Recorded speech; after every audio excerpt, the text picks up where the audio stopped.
ദാരിദ്ര്യം നിറഞ്ഞ ധാരാവിയിലെ തെരുവിൽ നിന്ന് വനിതാ പ്രീമിയർ ലീഗിലെ ഏറ്റവും വിലപിടിപ്പുള്ള താരമായി മാറിയിരിക്കുകയാണ് സിമ്രാൻ ഷേഖ്. തെരുവിൽ നിന്ന് ക്രിക്കറ്റ് കളിച്ചു തുടങ്ങിയ സിമ്രാനെ 1.9 കോടി രൂപയ്ക്കാണ് ഗുജറാത്ത് ജയന്റ്സ് വാങ്ങിയത്.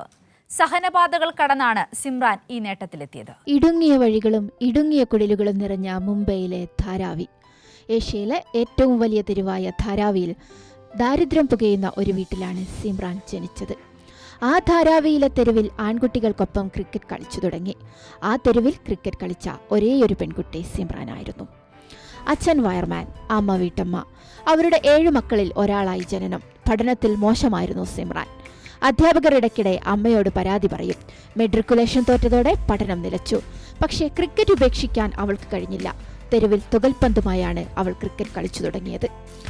ക്രിക്കറ്റ് വളർച്ചയിൽ വീട്ടുകാർ തന്നെയായിരുന്നു പിന്തുണ. ഇന്ത്യൻ ക്രിക്കറ്റിന്റെ പ്രതീക്ഷയായ മുംബൈയിൽ ക്രിക്കറ്റ് പ്രാദേശിക ടൂർണമെന്റ് കളിച്ചു തുടങ്ങി. ഒരു ടീമിൽ സെലക്ഷൻ കിട്ടിയതറിയിച്ചപ്പോൾ അതെന്താണെന്ന് പോലും അമ്മയ്ക്ക് മനസ്സിലായില്ല. തെരുവിൽ ക്രിക്കറ്റ് കളിച്ച മകൾ താരലേലത്തിൽ ഏറ്റവും വിലപിടിപ്പുള്ള താരമാകുമ്പോൾ ഏറ്റവും സന്തോഷിക്കുന്നതും ആ അമ്മയാകും.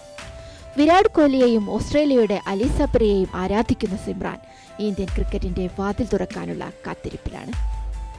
AP Sajisha, sports desk, Kairali news.